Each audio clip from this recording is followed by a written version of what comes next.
Story Time with Stephanie Storey. I'm Stephanie Storey. Welcome to Story Time, where my guest today, I'm very excited about, I'm sort of geeking out about it, because for those of you at home who don't know, I am a bit of a space geek. I went to space camp as a kid, and oh, look, I have a surprise for you. Yay! Yay! It's Jet Propulsion Lab, Women in Space. Yay! Anyway, he is the author of several books on space and spaceflight history, as well as done programming and worked at the San Diego Air and Space Museum, which is when I met you, the Fleet Center, and Sally Ride Science. You worked with the first woman in space. Blows my mind. Welcome to the show, Frances French. Thank you so much. First American woman in space. We need to get that one. Thank There you. was a Russian that Russians always beat the Americans back then, you know. The Russians. The first American woman in space. I don't care. She's Sally Ride, and she's an icon. But thank you for setting us all straight right there. I wanted to have you on the show for several reasons. I have several things I want to talk to you about. One of the main reasons is this book right here, which you wrote with astronaut Al Worden.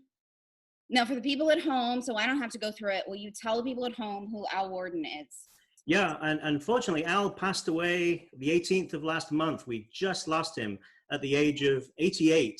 You know, normally when somebody's 88 years old, you think that's a pretty good life. The annoying, frustrating, sad, extra sad thing for me here is that he had decades more of stuff he wanted to do. This is a guy who was flying around the world, inspiring kids and college students, particularly all over the world in science and engineering, still giving incredible talks. You know, when somebody gets to 88 and you think they've been robbed, that tells you what a good life they led, you know. Yeah, some sad news this month, which makes it all the more important, I think, that we remember him and his legacy. This is a guy who, when people talk about the 24 people, all American men, went to the moon between 1968 and 72, this tiny little sliver in history. Everybody remembers the 12 that walked on the moon. They don't remember the other 12 that went around the moon looking after the mothership to take everybody home. And they kind of get, you know, people would always talk to Al and say, didn't you want to walk on the moon? And he said, no, I was totally happy with what I got to do. He spent 6 days orbiting the moon, 3 of them totally on his own. And the way he would imagine it. Meaning on the dark side of the moon, where he has no contact with anybody? He'd be orbiting. So for half of the day, or half of the orbit, he would be able to see Earth 250,000 miles away, like a tiny little marble in the sky, and he'd be able to have radio contact then. But then, yes, you go around the far side of the moon, completely out of radio contact. Nobody could talk to him.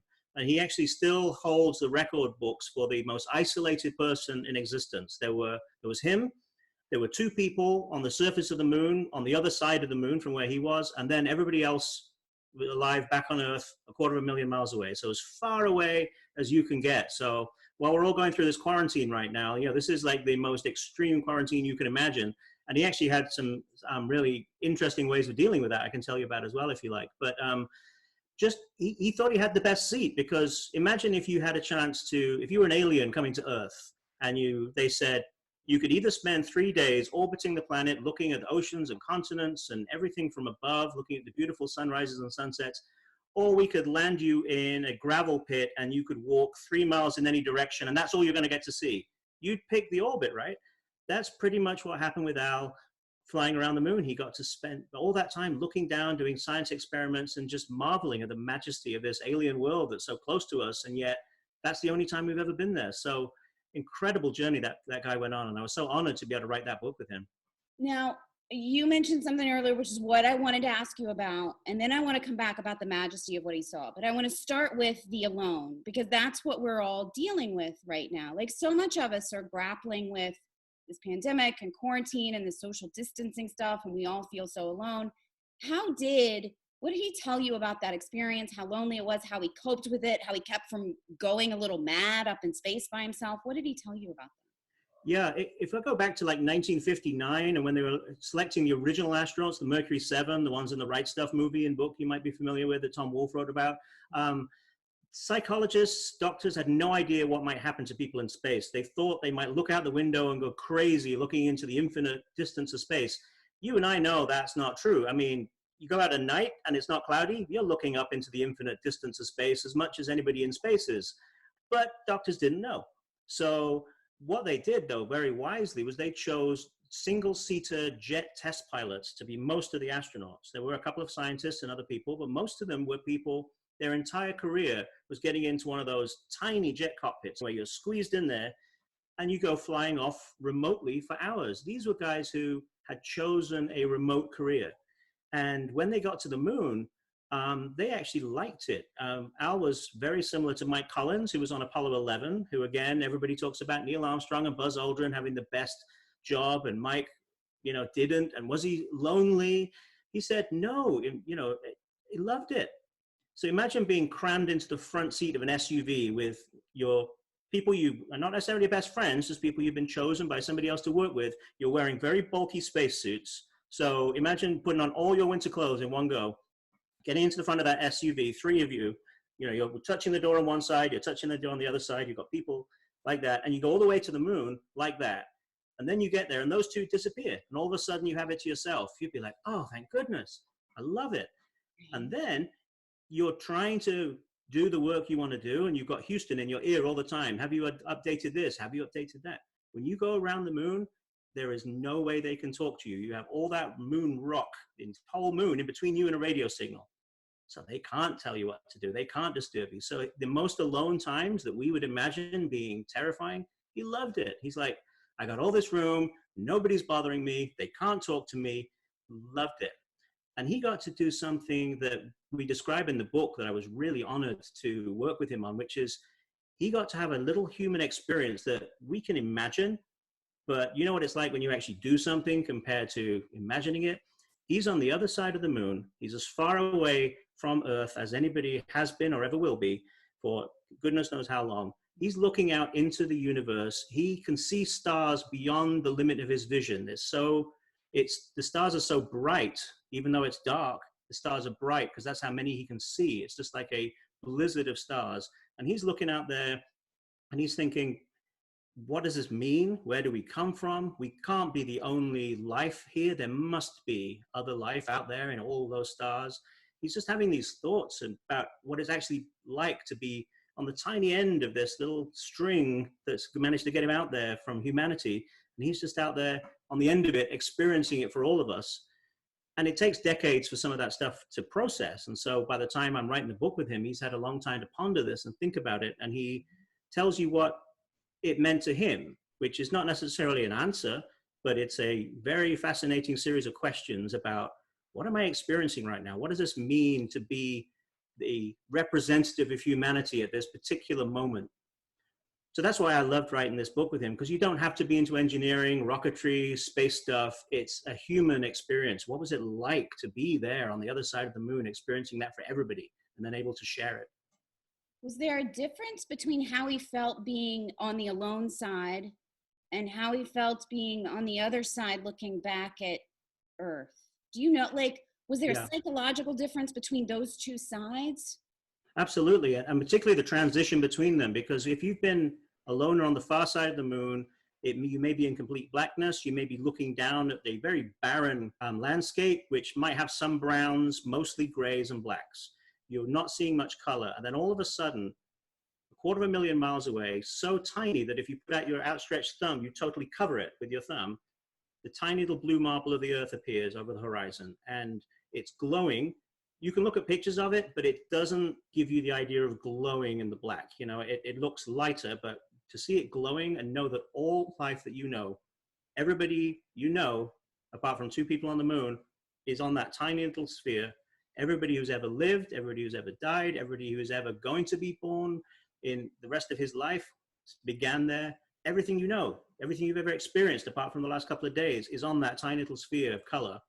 And most of the people who went to the moon came back with quite an environmental feeling from that, because they realized this is a tiny little fragile oasis in the vastness of space. The atmosphere is tiny. It's like the skin on an apple. It's actually, if you imagine the Earth as an apple, the skin is on an apple is thicker than the atmosphere. That's how tiny the Earth's atmosphere is, that's protecting us from all asteroids and comets and all other kinds of rocks that could destroy us. It really is quite an environmental thing to go, that's the tiny amount that we are able to affect. No wonder we can affect it. And no wonder we should stop affecting it in negative ways, because that's all we've got. And there's nowhere else out there, anywhere close. Even if there is anywhere else we could live, there's nowhere close. It really got to these guys that they came back and went, this really puts some perspective on my everyday worries and crises. You know, this is a big holistic thing. Has this whole, you said earlier that, you know, it's hard to experience something when you haven't lived through it. Like him, actually, you could look at pictures, but until he experienced the moon and the earth, that really, you couldn't really imagine it. I felt that same way about this moment for all of us of living through this pandemic, that it's changed my historical perspective on plagues, for example. Mm-hmm. And on military sieges and all kinds of things in history. I've gotten a new understanding of what some of my characters went through. I don't know if there's a correlation when you write about space, but I feel like there might be. Has this experience that you're living through given you any sort of different perspective on what you've written about in the past and what you're thinking about writing in the future? One of the things they really worried about when people came back from the moon was, were they going to be bringing back bugs that could kill everybody? The chances were very, very slim. The moon is somewhere that is bathed in ultraviolet radiation all the time. It has little to no atmosphere, virtually nothing, some tiny little gases, nothing much at all. And so it's almost the perfect vacuum chamber if you were trying to sterilize something. Having said that, the scientists had never been there. They'd never returned moon rocks, and they thought if something has survived there for a long time, it's going to be incredibly strong and powerful. Mm-hmm. So they had some ideas to quarantine the astronauts when they came back. You may have seen pictures of Richard Nixon like waving to them through the window of what's essentially a modified Airstream trailer. It looks exactly the same in the back of the window, and the astronauts are waving there. They only did that for the first few missions. Then they decided that nothing seems to be happening badly. But for those astronauts waiting in there, they said there were some little white mice that were the test control subjects. If anything happened to the mice, they might not get out of quarantine. If you imagine being one of those astronauts, you'd be sitting there going, I really hope those mice are doing well today because my whole future depends on it. The good thing for people like Neil Armstrong, who as soon as he got out of that quarantine trailer, his life was never the same again, just an overwhelming barrage of, you imagine the worst paparazzi incidents we can imagine now. Imagine that for the rest of his life. He had that time in quarantine to stop, to reflect, to write his report of what happened on the moon. And afterwards, those guys kind of welcomed that time. It was the last interlude before the mania of world tours and everybody descending on them, and the rest of their lives, somebody going, what was it like every single day, you know? You're talking about space so passionately. Like you get wrapped up in it the same way I get wrapped up in my crazy people. Where did that come from? Did it come from when you were a kid? Did it come later in life? Where did you get this obsession with space flight and astronauts and that whole world? Well, let me start by mentioning your crazy people, because I loved your book thing yesterday, and I'm loving this book. It's got so much passion in it. We think of historical figures, and this applies to what I write about as much as you. We think of them as remote, like spacemen must be heroes in white suits and this, and then reading Raphael, and there's people getting angry, and there's people in love, and it's so much passion. It's so Italian. It's so much passion. I love it. And that's humans, you know, and there's something, they say, don't meet your heroes sometimes, because there are times where you meet your favorite musician at a meet and greet, and you go like, all right, I guess I'll go back and listen to the album. But yeah, not the person I hope that, it wasn't the personal experience you hoped it would be. I think there's a lot to be said for that, but I love the fact that you get under the skin of these people. And that's what interested me about space too. I've always been interested in a lot of things, and space is one of them. But when I moved from England to Southern California, I suddenly realized a lot of these people were my virtual neighbors. I mean, when I first moved here, I could drive 20 minutes in 3 different directions and see 3 different people from the Apollo space program, 3 of the astronauts, just because San Diego, where I am, is a nice place to retire for military folks. You know, a lot of them are around here. Coming from England, where an astronaut appearing was kind of like a holy icon, sort of being paraded through the streets, like, there's a spaceman here today, and they're going to go back to America, and we'll never see one again. You know, it was such a big deal that to find that by virtual neighbors, So I started going to events, paying a few $100 to sit at some banquet table and listen to somebody for 20 minutes way up on a stage. And then somebody said, well, why don't you write about these? Why don't you cover them as a magazine person? You might not get the same good table, but it'll be free. And you might even get to talk to them, you know, sit down and talk to them for half an hour, which is kind of what everybody at that event wants to do. And the only thing you've got to do after is write it down. I'm in, you know, why not? So I started writing magazine articles, interviewing these people, and then that turned into books, and here we are. So it was a process of, what did I want to read? Let me write what I would want to read. And that's not the technology, that's the human stories, because from Valentina Tereshkova, the first woman in space, a textile worker in a factory who happened to be good at parachuting, who they went, well, we need a parachutist, so you're it. You're going to be the first woman in space. From her to the most hotshot test pilot in Russia or in America, none of these people had anything in common. They're all fascinating individuals. The only thing they have in common is one day they were sat on top of a rocket. Whatever happened that day was going to be a really interesting day, whether it worked, whether it didn't, it was going to be life-changing. And I really wanted to know that eternal question of what was that like? And the thing is, though, sometimes people write books, and you'll know this from your writing too, they don't do the background research. And I've read so many books where they are talking about a character, but they're talking about the wrong rocket for an astronaut or something. And I can't trust the rest of the book then, because they're doing the humanity, but they're not actually doing the research on the technology. And then there's the other side of it. There are books which are really good technically, but boy, I'm bored by the 5th page, because they're supposed to be dry. That's what they're achieving their objective, but I'm not engaged. So I really wanted to try and get the background of the technology down as a backdrop for these incredible stories. And eventually they meld together, because some of the technology in the late 60s and the early 60s, my goodness, this was things that we're kind of doing now with phones back, you know, over half a century ago. Somebody had made a room size one of those, and the only one in the world. They're like, okay, we think we can now do the math to get people back from the moon. Just incredible stuff. So those stories, the technology can be just as fascinating. So I just wanted to write something that was interesting, I thought, to somebody like me, and then hopefully other people will like it too. But I understand how, as a historical fiction writer, I can like humanize these guys, right? I can take them off the pedestal, and I get to get into their heads, and I get to make up dialogue, and I get to make up how they felt. I mean, I have a lot of historical license. I mean, I also get, when you're sitting down and talking to someone like Al, you can pick his brain and maybe get into his heart a little bit. But still, as a nonfiction writer, this is a geeky craft question, but I got to know, how do you put that heart and humanity into your nonfiction? Just like, technically, I know how to do it. I make it up. How do you do it as a researcher and a historian type? Yeah. Well, I've read books ghostwritten where you can tell it's not that person, because you see them like an actor or somebody who's vaguely articulate, and then you read this book and everything's complete sentences and all the grammar is correct and it sounds so polished, and you go, this is a nice read, but I don't think they even read their own book, never mind write it. I really wanted to get into the voice of particularly Al, but some of the other people too.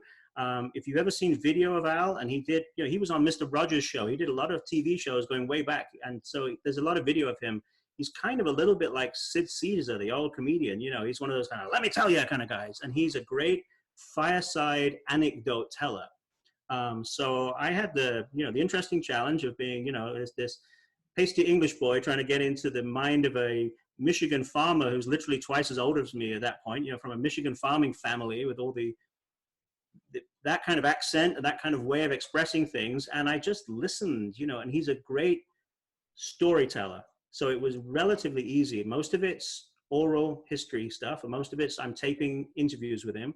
I'm going back, seeing what we've missed, but weaving that into something that his wife, his wife at the time, who passed away before him, she said, this is like having a conversation with him. And if she liked it, then okay, I'm good. None of it sounded like it wasn't him.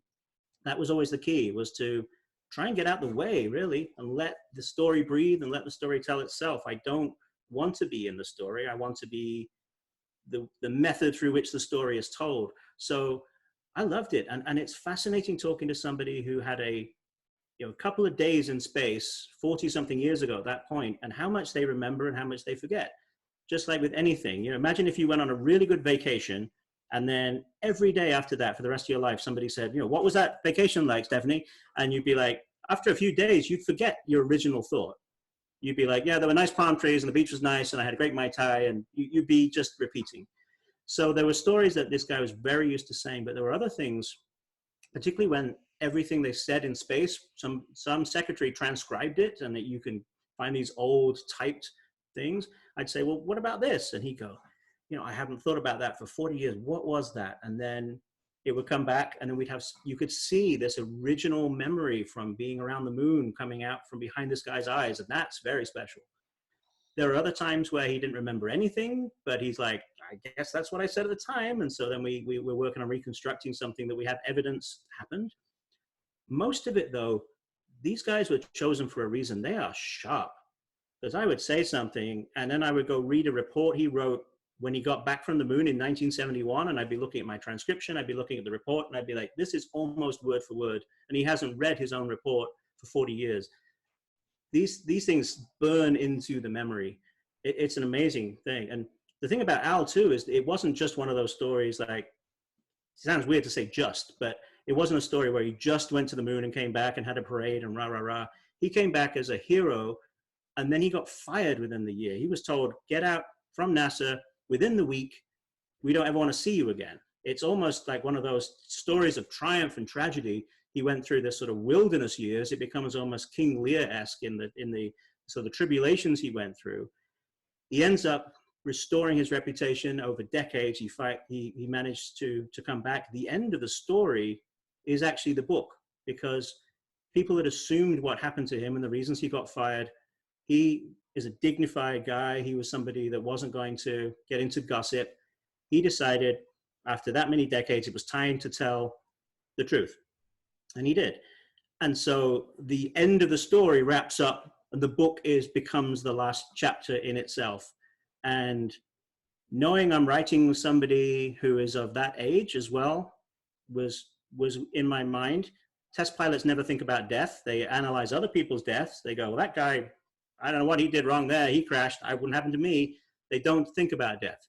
But I was aware I was writing with somebody who was towards the end of his life. It turned out he had another decade or so, and amazingly. But the last couple of paragraphs of the book, I was very aware I might be writing something that was in essence a eulogy. And the day he died, the Washington Post pretty much printed the last paragraph. And to me, that was a very moving end of a story. In another way, the book became his epitaph. So this book works, in many different levels, in ways that are very powerful, in ways this month it should have been very sad.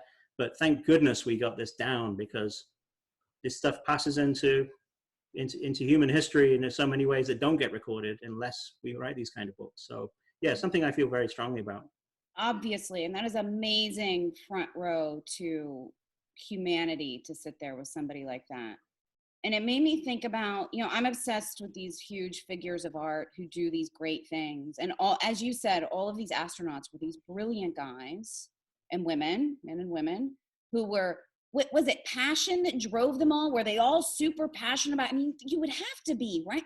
No? Right place, right time. But the key is to be in the right place at the right time. And you don't get that by sitting on the sofa, waiting for somebody to call. These people were at the top of their game in whatever it was. Just like Raphael, just like Da Vinci, they're not going to get the call from the Medicis. They're not going to get the call from the Pope. The Pope's not going to go, any artist is good. He's going to choose the one that has the best reputation, that maybe is doing a little bit of self-promotion. That's okay, whatever it is. But there's going to be a list of elites that anybody goes, well, I need one of these. Who is it? The same when it comes to choosing astronauts. They were looking for the best. And that meant all kinds of different things. Sometimes it's, the early days, it's pilots. Later on, it becomes engineers, it becomes scientists. There's a deliberate effort when the space shuttle comes along that we can't just have all white men. This is really not representative of a national program. So that's when people like, my former boss, as you mentioned, Sally Ride, comes in and does a wonderful job being America's first woman in space. But they're all really different. And after you go to the moon, what do you do? What do you do when you've had that on your resume? What's going to top that? Probably nothing. people like Buzz Aldrin had real issue with that. You know, he's had massive issues with alcoholism when he came back from the moon, which he writes about very candidly in his own book, because what do you do? What can you top that with? Other people came up with other things. Al wrote poetry too. He published a book of poetry because he was downloading his own brain after he came back from the moon, and ended up finding the poetry was the best way of doing that. The one you'll really love is Alan Bean. He was on Apollo 12, and the second landing on the moon, he came back and could have commanded the space shuttle. He retired to become an artist, to become an oil artist. And it's very Monet-esque, the color palette he works in, because he's saying when you look at pictures of the moon and you look at the moon from far away, it looks gray, maybe a little bit brown. But when you're on the moon, you notice little colors. And the further he got in his own painting technique over many decades, he enhanced those colors. So it becomes like Monet's Pond series. You know, that's not what you're seeing visually, but the feeling is there. I encourage you to look. He would grind up little bits of his spacesuit and little bits of moon dust and sprinkle them into his paintings. So his paintings are actually a record of where he was going. I got to go to his studio once in Houston, and he's sadly also passed away. And but when I got to go there and he was working on a painting, he was a total engineer. You know, this place was not splattered with paint. He would wipe off every surface and clean his brushes every day so the place looked spotless. And also, he'd have little figures of astronauts, and he would be positioning them to try and get the angles for the painting he wanted to do. And I'm looking at this going, well, how about up here? How about down there? And he's like, no, the human eye wouldn't have seen that on the moon. That's an imaginary thing, and I'm trying to capture what we saw. I thought, okay, that's limiting to what I was imagining, but it's a very engineering thing. But the reason he said that, he's like, you know, he was getting up there in age too, and he's like, I've only got so many years, and I have so many things I saw on the moon. I have a lifetime of just capturing what I saw, never mind doing other things. And I thought, again, thank goodness people like him are doing stuff. This whole line of conversation reminds me, one of the reasons why I love following you on social media, various kinds of social media, is you're not only, but you post about science, and you post about art, and you post about literature, and you post about nonprofits. You're doing interesting work with COVID-19, homeless in a food bank right now. You're always posting about all these different areas of life. And I know that you sort of like that curiosity and embracing a lot of different areas of study, not just one. But this conversation particularly made me wonder, what has science or engineering taught you about art, and vice versa? What has art taught you about science and engineering? Yeah, and one of the things I loved about your first novel, Oil and Marble, is you get into the mind of Leonardo, and we should all be like Leonardo right now. There's a lot of people going through a lot of struggles right now. People worried about their jobs, some people are sick. But for that very subsection of my friends who are going, I'm bored, I don't know what to do. I keep thinking, what's wrong with you? And this is, you know, you're the same people who last month were saying, I just don't have time to read that book. I don't have time to watch that show. I don't have time to learn a new language. I mean, use the time. It's a very Leonardo-esque way, I think, of thinking of it, which is you never get bored. You might be frustrated. You might be all kinds of other emotions, but you never run out of things to do. My goodness. So I love that. And I love the way you bring to life in your book about how Leonardo was living at a time when you could kind of be an expert on almost everything. In the same way that Newton was the same way. Isaac Newton, you know, they found some of his papers some decades ago and expected them all to be about physics. They weren't. They were a totally different subject, because these guys just wanted to know stuff. I'm just interested in interesting stuff and in interesting people, and whatever that is whatever it is. Science education, which particularly I've been focused on, is a real key for that, because most people in somewhere in their life have decided, I can't, just don't, about some subject. Modern art, contemporary art is a huge one for that. People will not walk into contemporary art museums because they're like, somebody's going to ask me a question and I'm not going to know. I'm going to look at a painting and go, what is it? What's it supposed to be? I don't know how to begin with that. And they understandably feel very nervous. So they don't even begin. And if you find that person that will talk to them about it, then they get it. They get enough for them. Even if it's like, I hate this, I don't like it, but at least I know. That's fine. They don't have to like it. They don't have to be a convert, but they need to understand it's okay to not be afraid of it. It's the same with science. You know, everything we're talking on right now is a direct result of science. Everything behind you is made through a scientific process. You don't have to know how all that stuff comes about, but isn't it fascinating to know we can? Isn't it fascinating to know we can easily, accessibly, in little sentences, know how all this stuff around us is made and how this is working right now? I kind of want to know that. I don't want to be afraid of knowing that. I get a little stuck in my own head and my own art and probably too much in a single bucket, which is why I'm always interested in people who really embrace the creativity and the curiosity across a broad range. Not that, I mean, I read a lot of space stuff. I read a lot of stuff in different areas. I tend to go really deep in the one area. So that's why I'm always fascinated by people like you or like Leonardo who want to embrace the whole weird intersection of stuff, you know?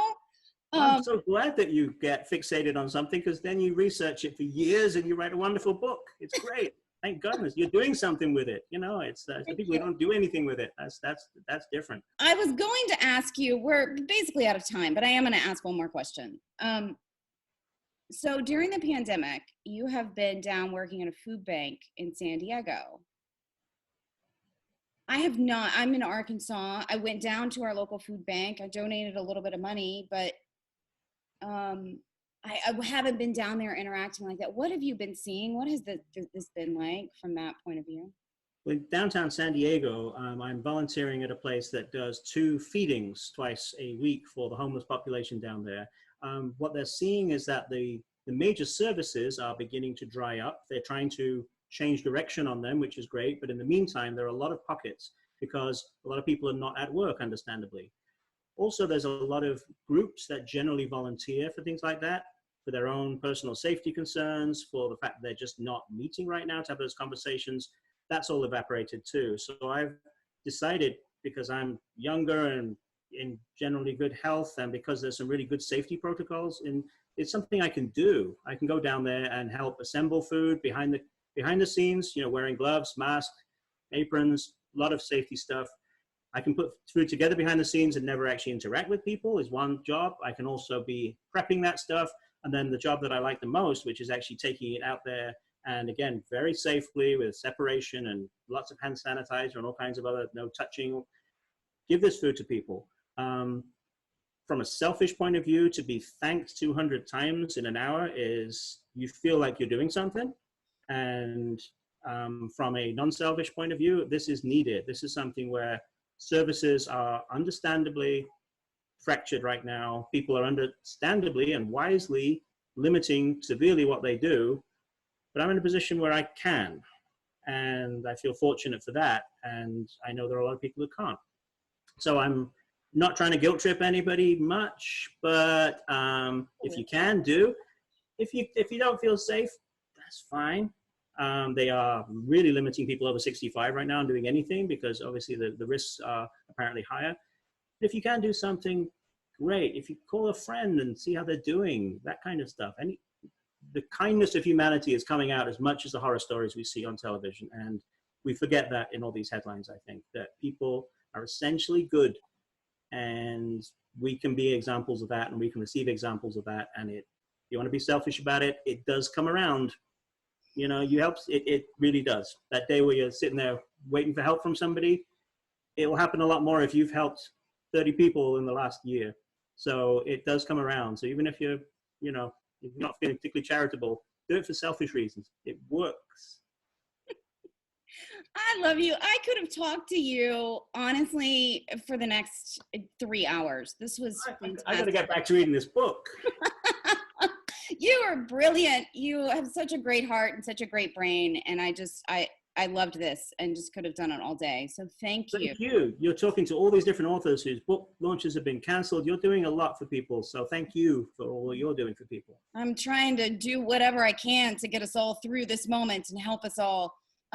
Thank you, Francis French. Thank you for bringing Al Worden to us all and reminding us of his life right now. I knew he had passed away. I did not realize it had been so close to this conversation. So I'm glad that we could do that right now and talk about his life. Thank you so much for being with me. Story time with Stephanie Storey. Story time virtually.